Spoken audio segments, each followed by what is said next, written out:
All right, so let's take a look at our preferences. So if I come up to here and I say edit mode and preferences, just really quickly before we continue, you'll notice I have control U. So the way you can set up shortcuts inside of Blender is basically just right click on them and then you can just click on assign shortcut. And so I've just added control U because that's what the shortcut used to be. So I'm going to click on that and we're going to have our dialog box pop up. So a couple of things. Let's start from the very beginning. The one thing that I like to do is I like to enable tooltips and a couple of, I don't think Blender's actually defaulted this. Okay.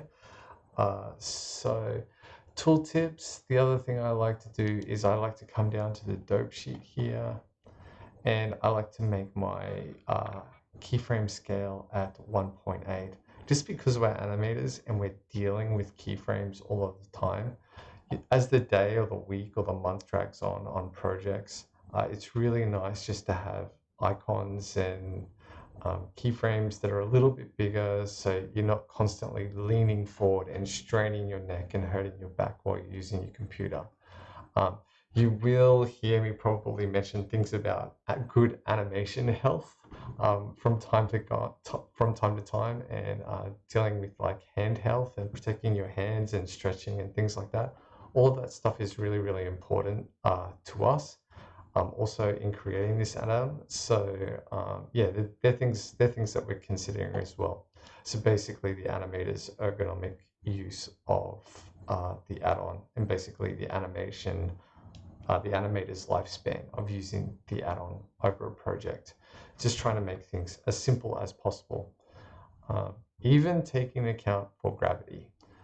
Okay, so the playback frames, yes.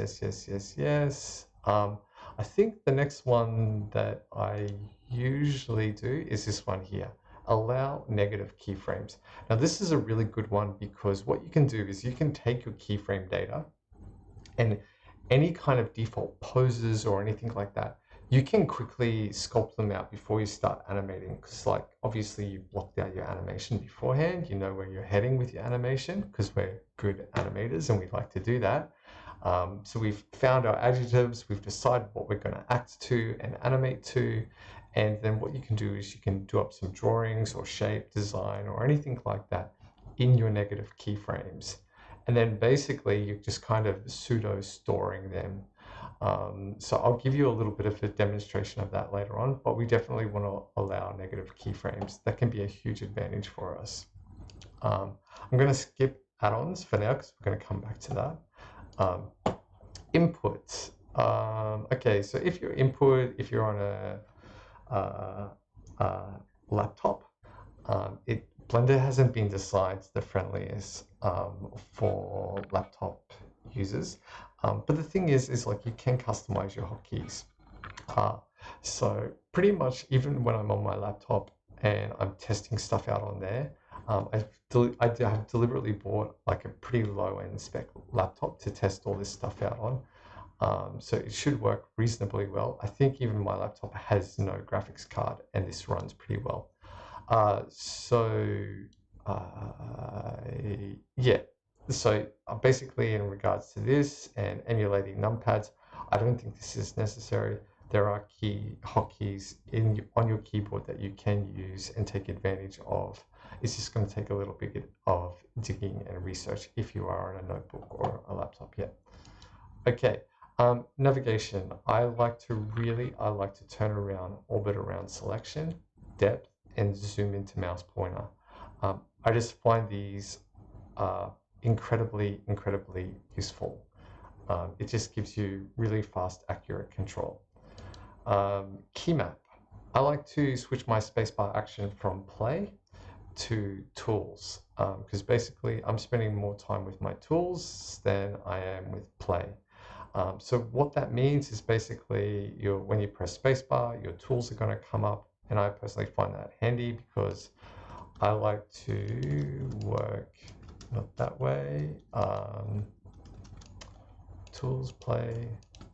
Yep, I like to work this way. So control space, I like to keep everything, you know, really maximized out like this. It just removes all the clutter. So control space, just to go back to that.